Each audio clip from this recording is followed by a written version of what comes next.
Hi, welcome back to this channel. In this video, I'm going to show you the effects of changing the number of sweep points across a frequency span on both spectrum analyzer and vector network analyzer. Most of the time, the user guide recommend to put in one extra point. Like for example, if you need 10 points, they do recommend to change it to 11 points. And if you need 100 points in between or 100 points for the measurements, the user guide suggested to add in one more points to become 101 point. So there's a reason behind it, and I just found after using these instruments for many years. So finally we get a crack of it, and let's have a quick look at the effect of the number of points to your data. So what you are seeing here is the view of the spectrum analyzer, and this is how I gather the data. I'm not going to show you the raw data because it's tedious, and I have compiled it to an Excel file so that you can see the effect of the number of points towards the number of points displayed on your data. So this is how I do it.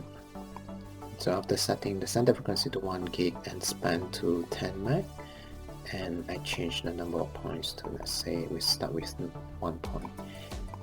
It's not really useful in real life, but for the sake of discussion, let's start with 1 point.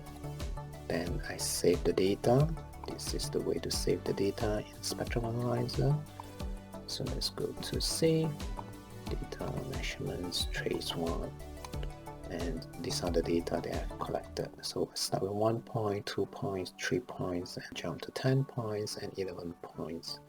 So we have those data ready, and assuming that I've saved that, then I change this to 2,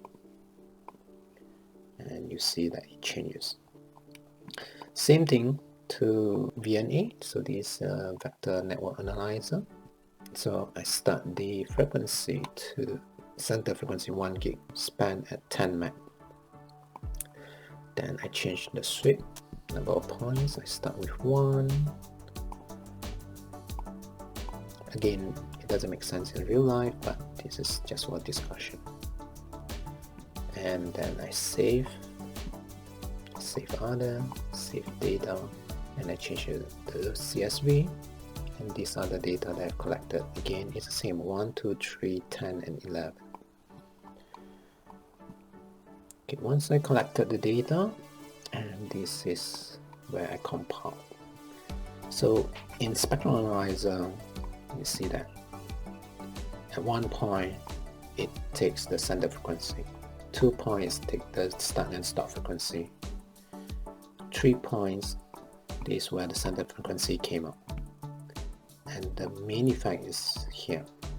So let's say you have 10 points setting, there's no center frequency in between these two readings because there's only 9 gaps in between. So we have 1, 2, 3, 4, 5, 6, 7, 8, 9, 10. So 9 gaps in between. You have to divide 10 megahertz bandwidth to 9 gaps. Whereas for 11 points, we have 10 gaps. You have 1 megahertz gap because 10 meg divided by 10 gaps is 1 megahertz gap in between.